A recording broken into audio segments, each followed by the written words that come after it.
मेरे प्यारे दोस्त, आपके साथ धोखा हुआ है। और धोखा क्या कि यह सरकार निकम्मी है।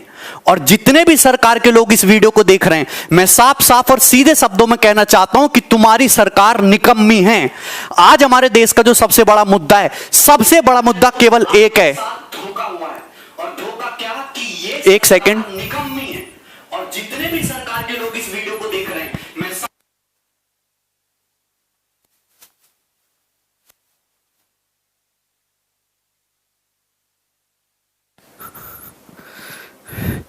इस समय भारत में, आवाज आ रही है मेरी? इस समय भारत में 10 करोड़ से ज्यादा लोग किसी ना किसी तरीके की बेरोजगारी से जूझ रहे हैं। 2 करोड़ से ज्यादा लोगों की नौकरियां केवल और केवल इस कोरोना के टाइम में गई। 50 लाख से ज्यादा लोगों की नौकरियां केवल और केवल इस जुलाई के महीने में गई। अगर मैं कहूं कि चुनाव का नामांकन आज किया जाए, 2 साल बाद चुनाव कराया जाए, 1 साल बाद चुनाव का रिजल्ट आए और चुनाव में गड़बड़ी के कारण 3 साल कोर्ट में मुकदमा चलता रहे और उसके बाद कोर्ट उस चुनाव को निरस्त कर दे, तो सरकार में बैठे लोगों को और नेताओं को कैसा लगेगा? जो आपको फील होगा, सेम ऐसा फील इंडिया का हर एक स्टूडेंट, कॉम्पिटिटिव एग्जाम की तैयारी करने वाला, चाहे वो रेलवे की तैयारी करता हो, चाहे एसएससी की तैयारी करता हो, चाहे आरआरबी की तैयारी करता हो, एनटीपीसी की तैयारी करता हो, डेली ये गम लेके जीता है। आज हमारे देश का जो सबसे बड़ा मुद्दा है वो केवल और केवल बेरोजगारी है। स्टूडेंट मुझसे पूछते हैं कि सर टीयर 3 2018 का रिजल्ट कब आएगा, डिस्क्रिप्टिव का रिजल्ट आएगा? मैं क्या बोलूं? मैं बोलता हूं 2 महीने बाद आ जाएगा भाई, 3 महीने बाद आ जाएगा। लेकिन अगर एसएससी से बात पूछोगे तो एसएससी जवाब देगी, भैया 2-3 महीने तो बहुत कम टाइम है, कम से कम 4-5 साल का टाइम तो दे। 4-4 5-5 साल तक बच्चे अटके हुए हैं। मैं आपको डाटा दिखाता हूं। 2018 की सीजल की बात करते हैं। नोटिफिकेशन आया मई में 2018 में, मई 2018 में आया। बच्चे ने जनवरी 2018 से तैयारी शुरू किया होगा, कम से भी कम। ऑनलाइन एग्जाम जो एप्लीकेशन है वो 5 मई से भरा गया। प्रीलिम का पेपर हो गया, मेंस का पेपर हो गया 11 सितंबर 2019 को। बहुत बढ़िया बात है, बच्चे खुश हैं। उसके बाद डिस्क्रिप्टिव का पेपर हो, महिमा सुनिए, 29 दिसंबर को। आज तक डिस्क्रिप्टिव के रिजल्ट का पता नहीं है। पूरा साल बीतने को तैयार हो गया। भगवान जाने कब सीपीटी टेस्ट होगा, कब डॉक्यूमेंट वेरिफिकेशन आएगा और कब ज्वाइनिंग होगी। एक नौकरी पाने के लिए 4-4 5-5 साल इंतजार करना पड़ रहा है। आपका एग्जाम का रिजल्ट तो बहुत जल्दी आ जाता है, आपके काम के मुद्दे तो 1 हफ्ते में निमट जाते हैं, और बच्चे यहां पे 4-4 5-5 साल तक एक नौकरी पाने के लिए जूझ रहे हैं। और वो आंदोलन करते तो पुलिस उन पे लट्ठे बरसाती है, उनको भगा देते हैं वहां से। मैं एक और बात दिखाता हूं, आप देखिए railway exam NTPC group D का 1 मार्च 2019 को नोटिफिकेशन आता है। बंपर वैकेंसी आते हैं 90,000 से ज्यादा, लगभग 1 लाख वैकेंसी आती हैं। और ये भी पता है, ये चुनावी लॉलीपॉप है कि चुनाव से पहले बच्चे दिखाएंगे, बच्चे खुश, अब तो रेलवे में नौकरी करेंगे, जिंदगी आसान से गुजरेगी। 2.5 करोड़ से ज्यादा फॉर्म उसमें जाते हैं। 500 रुपए फीस ले लेते हैं एक बच्चे से कि 500 रुपया हमको फीस दे दो, और 100 रुपया केवल एग्जाम फीस है, 400 रुपया सब्सिडी की तरह आपके अकाउंट में वापस आ जाएगा। मतलब कुल मिला के अगर 2 साल से एग्जाम नहीं हो पाया, 550 से ज्यादा दिन गुजर चुके हैं, अभी तक वेंडर डिसाइड नहीं कर पाए कि कौन एग्जाम लेगा। अगर तुमको चुनाव के लिए फंड इकट्ठा करना था, चंदा मांग लेते, हर आदमी चंदा दे देता। इतना बड़ा धोखा इस गवर्नमेंट ने किया है ना हम लोगों के साथ, और मीडिया इसको दिखाने के लिए तैयार नहीं है। सुबह से शाम तक एक ही न्यूज दिखाते रहेंगे। 2 बातें 24 घंटे में सर्कुलेट करके वही बताते रहेंगे। एक इधर से बताएगा, एक ऊपर से बताएगा, एक नीचे से बताएगा। बोलना कुछ है नहीं इन लोगों को, ठीक है? देखो, ये मैं तुम्हें वैकेंसी का ट्रेंड दिखाता हूं हमारी गवर्नमेंट आने के बाद। आपको दिखाई दे रहा है साफ साफ। एसएससी सीजीएल 2012 में 16,000 वैकेंसी। आप देखिए गिरावट किस तरीके से होती है। 13 में 16,114, 2014 में आते ही 15,000, 2015 में 8500, 16 में 10,000, 17 में 8,000, 11,000 और ये 8,000। मतलब वैकेंसी आधी हो गई और एग्जाम क्लियर करने का समय दुगना हो गया। आईबीपीएस पीओ की वैकेंसी देखो 2013 से लेकर 2020 तक, अरे 21,000 वैकेंसी से 1200 वैकेंसी तक गिर गए तुम। और लोग कहते हैं वाह मोदी जी वाह। हम नौकरी की बात करते हैं तो कुछ लोग कहते हैं, गवर्नमेंट के सपोर्टर कहते हैं, ये साला नौकरी मांग रहा है, ये एंटी नेशनल है, अर्बन नक्सल, इससे हिंदू खतरे में, इसको जेल में डालो। भैया हम नौकरी मांग रहे, जो भी मुद्दे हैं आप करते रहो साइड बाय साइड, हम एंटी नेशनल नहीं है। राजद्रोह और देशद्रोह में बहुत फर्क होता है मेरे भाई। हमको नौकरी चाहिए। एक जो बेरोजगार युवा होता है उसकी बहुत छोटी सी दुनिया होती है, वो लाख करोड़, 2 लाख करोड़, 3 लाख करोड़ के फंडे में नहीं घुसता। 35,000 40,000 रुपए उसके महीने की तनख्वाह आनी चाहिए, उसके घर में रोटी बननी चाहिए शाम से, है ना, आराम से। उसके पास इतने ही सपने होते हैं। इस सपनों को उससे छीनने की कोशिश मत करो भाई। और गवर्नमेंट ने ये अभी लॉलीपॉप दे दिया आपको सीईटी का, कितनी भी अच्छी योजना सही, इसका कोई फायदा नहीं है। हमें सीईटी नहीं चाहिए, हमें एक ऐसा कमीशन चाहिए जिससे एग्जाम जल्दी हो, 1 से 1.5 साल में सारी प्रक्रिया खत्म करके हमारे हाथ में नौकरी और तनख्वाह दे। हमें ऐसा कमीशन चाहिए। सीईटी से बढ़िया यह होता कि जिन बच्चों का सीएचएसएल का पेपर अटका हुआ है, एनटीपीसी आरआरबी अटका हुआ है, एमटीएस लटका हुआ है, सीजीएल मेंस नहीं हो रहा टाइम से, आने वाले पेपरों का कुछ आता पता नहीं है, कि इन रुके हुए पेपर को जल्दी करा के बच्चों की ज्वाइनिंग दे। आपके पास पैसा नहीं है देने के लिए, तनख्वाह देने के लिए पैसा नहीं, तो साफ साफ बोल दो कि हम तो भिखमंगे, हमारे पास कुछ नहीं है तुम्हें देने के लिए। आप गवर्नमेंट जॉब खत्म कर दो, आप गवर्नमेंट जॉब खत्म कर दो, बाकी 2024 के चुनाव में हम लोग देख लेंगे, हम अपने हिसाब से देख लेंगे तुम्हें। फिर आप कुछ बोलते नहीं हो, सीधा सीधा सब छुपाए चले जा रहे हो। देखिए, ये हर एक स्टूडेंट की लड़ाई है और आपको खुद ही लड़नी पड़ेगी। तो ये एक हैशटैग है ट्विटर पे, देखो हम भगत सिंह के जमाने से तो है नहीं कि हम सड़कों पे आके विद्रोह करेंगे, क्योंकि सड़कों पे आके विद्रोह करेंगे तो कूटे हम ही जाएंगे, हम लोग एंटी नेशनल, और हम लोगों के ऊपर उल्टे सीधे चार्ज लगेंगे। तो हम सोशल मीडिया में बहुत प्यार से और बहुत तमीज से अपनी बात रखेंगे। 1 सितंबर को 11 बजे से हम एक हैशटैग ट्रेंड करेंगे, hashtag SSC declare CGL result. जितने भी स्टूडेंट हैं, सारे के सारे स्टूडेंट, अगर 1 लाख ट्वीट होगा ना, पर डे 15 दिन तक ट्रेंड करेगा। और आप फेसबुक पे, सोशल मीडिया पे आप मेल करो एसएससी को, आप जो भी ऑर्गेनाइजेशन है आप उसको मेल करो, अपने फेसबुक पे शेयर करो, इंस्टाग्राम पे, ट्विटर हैंडल पे, तब जाके कुछ होगा। वरना ये चीजें ऐसी चलती रहेंगी, ये नई नई चीजें आती रहेंगी और बस एग्जाम के टाइम को टाला जाएगा। ठीक है भाई, बस एग्जाम के टाइम को टाला जाएगा और ऐसी कहानी चलती रहेगी आगे तक। ये साल के साल ऐसे ही निकलते जाएंगे और बेरोजगारी का लेवल बढ़ता जाएगा। 10 करोड़ से ज्यादा बेरोजगार हमारे देश में। बहुत सारे लोग आर्ग्यू करते रहे, पॉपुलेशन भी तो बढ़ रहा है, कितना नौकरी देगा सरकार।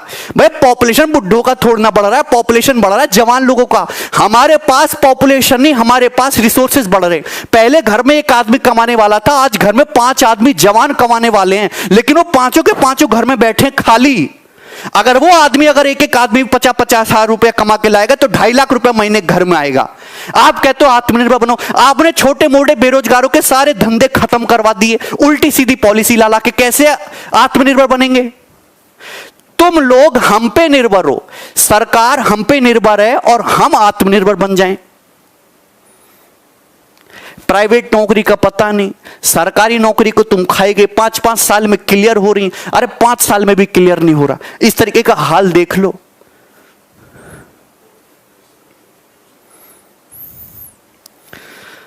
या सुबह से स्टूडेंट का मैसेज आता है, बार बार फोन आता है, कभी कभी तो ऐसे मैसेज भी आते हैं, सर 200 रुपया पेटीएम कर दो, 1000 रुपये सर डाल दो, कोर्स फ्री में दे दो, सर पढ़ना यहां अटके हुए हैं, पिताजी की जॉब चली गई, सर कोई टाइपिस्ट की जॉब दे दो, कंटेंट राइटर की जॉब दे दो। मैं क्या करूं? क्या कर सकते हैं हम? मेरी आप लोगों से हाथ जोड़ के एक ही विनती कि जितने भी लोग इस वीडियो को देख रहे हैं, जितने भी स्टूडेंट हैं, डेली के डेली ट्विटर पे ट्रेंड कराओ hashtag SSC CGL declare result. और इसके साथ साथ बॉयकॉट मीडिया, बॉयकॉट गवर्नमेंट। आप जो भी आपके मुद्दे, उन मुद्दों को शांतिपूर्वक देश के सामने रखो, तभी आपकी बात सुनी जाएगी। घर में बैठे बैठे तुम्हारी बात कोई नहीं सुनना जाएगा। सरकार को केवल अपने वोट बैंक खोने का डर है, उसके अलावा सरकार को और कोई डर नहीं है। तो उनको वो डर दिखाओ कि अगर ये बहाली नहीं हुई तो 10 करोड़ वोट अगले चुनाव में गए तुम्हारे सड़क पे ले आएंगे, तब तो लोग सुनेंगे, अदरवाइज तुम्हारे मुद्दों को कोई सुनने वाला नहीं है। ये आज का कड़वा सच है। और मीडिया, हमारी मीडिया के तो मैं तुम्हें किस्सा बताता हूं। हमारी मम्मी गांव में रहती हैं, तो गांव में सीडी डीवीडी पे फिल्में देखते थे, न्यूज चैनल टीवी डिश नहीं लगा हुआ था। हम दिल्ली में आए, दिल्ली में शिफ्ट हुए, हमने यहाँ पे डिश लगवाया पहली बार, उस पर आज तक चैनल लगाया। तो कई दिनों तक मम्मी ने न्यूज सुना। फिर एक दिन मम्मी बोली, भैया गगन या को बंद कर दे और कान्हा जी के भजन लगा दे तू। ये तो बिके हुए लोग हैं।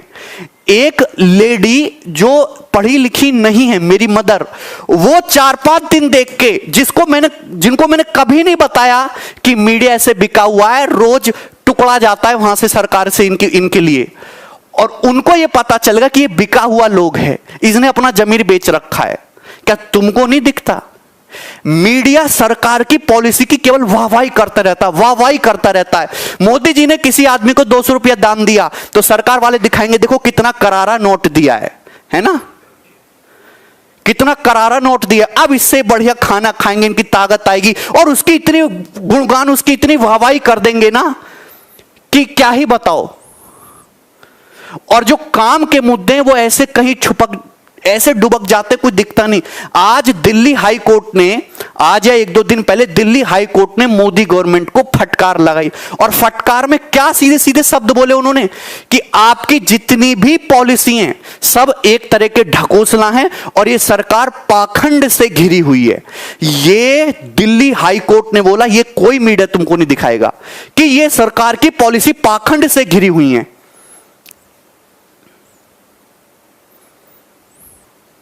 मैं क्या बोल सकता हूं? आप एसएससी कमीशन को मेल डालो, ट्विटर पे, फेसबुक पे, इंस्टाग्राम पे, सोशल मीडिया पे, यूट्यूब कमेंट पे एकदम आग लगा दो, फैला दो, जब ही तुम्हारी बात सुनी जाएगी। अदरवाइज तुम्हारी बातों को कोई सुनने वाला नहीं है। और एक बंदा अगर आवाज उठाता है ना, तो उल्टे सीधे मुकदमे लगा के उसको जेल में डाल देते हैं ये लोग। तो जब तक सारे लोग मिलकर आवाज नहीं उठाएंगे ना, कुछ होने वाला नहीं है, कोई सोल्यूशन नहीं निकलेगा। सोल्यूशन साथ में आके, हाँ क्या बोलूं मैं? बोलने के लिए मेरे पास अपने देश की स्थिति पे कभी कभी रोना आता है कि हमारा देश कौन से गड्ढे में जाता जा रहा है, दिन पे दिन गड्ढे में घुसता जा रहा है, और मीडिया उस पर बोलने को तैयार नहीं है। तुम हैं, कोरोना तो सभी के साथ हुआ है और दूसरे देशों में भी आर्थिक स्थिति खराब हुई है, पर वो तो भर जाएंगे। लेकिन इतना मुझे विश्वास है कि हमारी गवर्नमेंट हमको कोरोना से नहीं उभार पाएगी कभी भी। 2,35,000 करोड़ का तो लोन लेने वाले हैं राज्य, जिससे कि जो लोग ऑलरेडी सरकारी नौकरी में हैं, जो काम चल रहे सरकारी, वो चलते रहें स्मूथली। चलते हुए काम को कंटिन्यूअस रखने के लिए इतना बड़ा लोन लेना पड़ रहा है। और तुम ये बताओ कि सरकार इतनी बेकार हो चुकी है कि वो कैसे नए लोगों को रिक्रूट करेगी और कैसे उन पे इन्वेस्ट करेगी, कैसे उनको ट्रेनिंग करा के उनको काबिल बना के तब तनख्वाह देगी। उसमें तो सरकार का इन्वेस्टमेंट जाएगा। आप जेईई नीट का पेपर तो बड़ा अच्छा करा ले रहे हो, हैं, क्योंकि उससे गवर्नमेंट को प्रॉफिट होता है। जिनमें सरकार को पैसा देना पड़ रहा है, नौकरी देना पड़ रही है, वो 3-3, 4-4, 5-5 साल तक अटके पड़े। 3 साल तो मिनिमम टाइम है। 7-8, 8-8 साल से लोगों की नौकरियां अटकी पड़ी हैं। सीटीई ये लागू होने से पहले जितनी भी भारत में भर्तियां रुकी हुई हैं वो सुलटा दो, उसके बाद सीटी लाओ धड़ल्ले से। या तो उम्मीद दो मत, और उम्मीद दो तो भैया उस पे खरा उतरने का एक बार मौका भी दो। या तो उम्मीद दो मत, उम्मीद नहीं दोगे तो अगले चुनाव में हम तुम्हें देख लेंगे। ठीक है, तो इस वीडियो को ज्यादा से ज्यादा शेयर करो, ट्विटर पे शेयर करो, केवल और केवल ट्विटर पे हर किसी को इसमें टैग करो, और भैरी सरकार के कानों में ना बम फोड़ो, तब जाके उनको सुनाई देगा। तुम्हारी बातों को कोई नहीं सुनने वाला, कोई अहमियत नहीं है, डिस्कशन भी नहीं होता तुम्हारा। मन की बातों में बेरोजगारी का डिस्कशन भी नहीं हुआ, मुद्दे ही अलग हैं। बोला था कि हर साल 2 करोड़ नौकरी आएंगी, हर साल 2 करोड़ से ज्यादा नौकरियां गई हैं, आई नहीं है। चाहे वो प्राइवेट प्लस गवर्नमेंट मिला के बात कर रहा हूं, डाटा है ये। किसान हमारा परेशान है, छोटा जो बिजनेसमैन है, जो छोटा व्यापारी है वो परेशान है, स्टूडेंट परेशान है, टीचर परेशान है, सब परेशान है। मौज में बड़े बड़े बिजनेसमैन, बड़े बड़े लोग, अडानी अंबानी जैसे, वो मौज ले रहे हैं, नेता सांसद मौज ले रहे हैं। ले जाओ, ले जाओ। अभी यमराज जब तुमको पकौड़े तलेगा ना तुम्हारे नरक में, जब तुम्हें पता चलेगा, देखना बढ़िया कढ़ाई बनवाई होगी तुमको तलने के लिए। इस वीडियो को मैं यही छोड़ रहा हूं, इच्छा आपकी है। एक साथ अगर 1 करोड़ लोग विद्रोह करेंगे ना, डेली ट्विटर पे आग लग जाएगी, गवर्नमेंट को सुनना ही पड़ेगा। और अगर इससे भी बात नहीं बनती है तो फिजिकल आके एसएससी में ये ऑफिस के सामने जाके बैठेंगे और मैं सबसे आगे रहूंगा। जितना खर्चा होगा, जो भी होगा, मैं करूंगा। मैं बुलाऊंगा लड़कों को यहां पे ट्रेन बुक कर करके, ठीक है।